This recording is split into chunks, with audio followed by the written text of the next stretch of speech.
Au cours des dernières 24 heures, c'est environ 7 millions de litres d'eau usée brute qui se sont déversés dans la rivière Rouge. En cause ici, une fuite d'un tuyau de canalisation près du pont de Fort Garry à Winnipeg.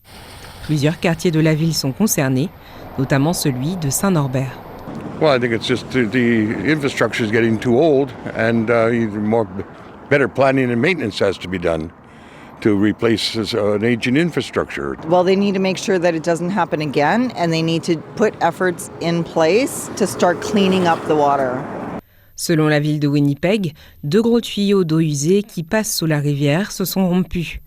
Une solution temporaire pour réduire les dégâts a également échoué lorsque d'autres pompes sont tombées en panne. Ainsi, la situation actuelle dépend des infrastructures, du travail des équipes de la ville, mais aussi de la quantité d'eau qui sera conservée par les résidents. La ville a demandé aux résidents de réduire leur consommation d'eau en prenant de plus petites douches notamment.